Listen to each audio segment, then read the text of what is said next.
بسم اللہ الرحمن الرحیم۔ السلام علیکم ناظرین،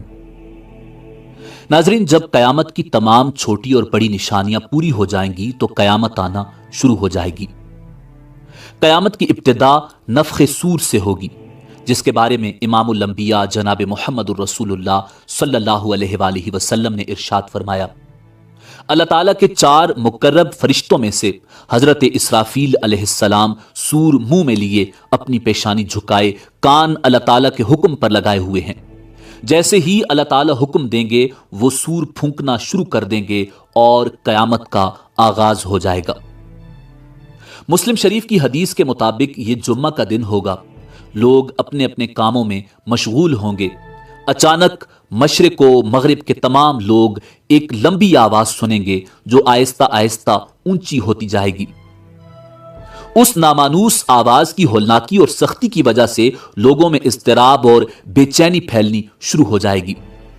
جب سور کی آواز بجلی کی کڑک کی طرح شدت اختیار کر جائے گی تب لوگ مرنا شروع ہو جائیں گے۔ جو آدمی جہاں ہوگا وہیں گر پڑے گا۔ جیسے جیسے سورہ اسرافیل بلند ہوتی چلی جائے گی ویسے ویسے نظام کائنات درم برم ہونا شروع ہو جائے گا۔ زمین آندھی میں ہچکولے کھانے والی قندیل کی طرح زلزلوں کی زد میں آ جائے گی۔ پہاڑ گرد و غبار بن کر اڑنے لگیں گے، سمندروں میں آگ بھڑک اٹھے گی، آسمان پھٹ جائے گا، سورج چاند اور ستارے بے نور ہو جائیں گے، تمام زیرو مخلوق انسان جن اور فرشتے فنا ہو جائیں گے، حتیٰ کہ ملک الموت بھی اپنی روح اللہ تعالیٰ کے حوالے کر دیں گے۔ ہر جاندار اور غیر جاندار چیز فنا ہو جائے گی، بس صرف ایک اللہ وحدہ لا شریک کی ذات ذوالجلال والاکرام باقی رہ جائے گی، اور اللہ سبحانہ و تعالیٰ کا یہ ارشاد مبارک پورا ہو جائے گا، کل من علیہا فان ویبقى وجہ ربک ذو الجلال والاکرام۔ ہر چیز جو اس زمین پر ہے فنا ہونے والی ہے اور صرف تیرے رب ذوالجلال والاکرام کی ذات ہی باقی رہنے والی ہے۔ جب ہر چیز فنا ہو جائے گی تو اللہ سبحانہ و تعالی اعلان فرمائیں گے، این الجبارون این المتکبرون لمن الملک اليوم۔ دنیا میں جبار بننے والے کہاں ہیں؟ دنیا میں متکبر بننے والے کہاں ہیں؟ آج کے روز بادشاہی کس کی ہے؟ طویل سناٹے کے بعد اللہ سبحانہ و تعالی خود ہی اس سوال کا جواب ارشاد فرمائیں گے، للہ الواحد القہار۔ آج کے روز بادشاہت صرف اللہ واحد اور قہار کی ہے۔ مسلم شریف کی حدیث کے الفاظ یوں ہیں، انا الملک این الجبارون المتکبرون۔ میں ہوں بادشاہ، کہاں ہیں دنیا کے جبار اور متکبر؟ ایک طویل مدت جس کا علم اللہ سبحانہ و تعالیٰ کو ہے سکون اور سناٹے میں گزر جائے گی۔ پھر جب اللہ تعالیٰ چاہیں گے نئے سرے سے آسمان، زمین اور فرشتوں کو پیدا فرمائیں گے۔ نئی زمین میں عمارتوں، درختوں، پہاڑوں اور سمندروں کا نام و نشان تک نہیں ہوگا، بلکہ وہ سفید، ہموار اور چٹیل میدان ہوگی جو اپنے رب کے نور سے خوب روشن ہوگی۔ انسانوں کو دوبارہ پیدا کرنے کے لیے آسمان سے ایک بارش نازل ہوگی جس کے نتیجے میں ہر انسان کی ریڑھ کی ہڈی سے پورا انسانی ڈھانچہ تیار ہو جائے گا اور اس پر گوشت پوست بھی چڑھا دیا جائے گا۔ اس کے بعد جناب اسرافیل علیہ السلام کو دوسری مرتبہ سور پھونکنے کا حکم دیا جائے گا اور تمام انسان ننگے پاؤں، ننگے بدن اور بے ختنہ اٹھ کھڑے ہوں گے جس طرح ماں کے پیٹ سے پیدا ہوئے تھے، اور اللہ تعالیٰ کا یہ فرمان بھی پورا ہو جائے گا کہ تم لوگ فردن فردن ہمارے پاس حاضر ہوگے جس طرح ہم نے پہلی مرتبہ تمہیں پیدا کیا تھا۔ سب سے پہلے امام الانبیاء جناب محمد الرسول اللہ صلی اللہ علیہ وآلہ وسلم اپنی قبر انور سے اٹھیں گے، پھر حضرت عیسیٰ علیہ نبینا علیہ السلام اور دیگر انبیاء کرام، شہداء، صلحاء، فضلاء اور اہل ایمان اٹھیں گے، پھر فساق، فجار اور پھر کفار و مشرکین۔ قبروں سے کافر، مشرک، فاسق اور فاجر لوگ اپنے اپنے اعمال کے مطابق اٹھیں گے۔ کوئی اندھا، کوئی بہرا، کوئی لنگڑا، کوئی چونٹی کی شکل میں اور کوئی سر کے بل اٹھے گا۔ کافر اس غیر متوقع زندگی کے مناظر دیکھ کر شدید خوف اور دہشت کی کیفیت میں مبتلا ہوں گے۔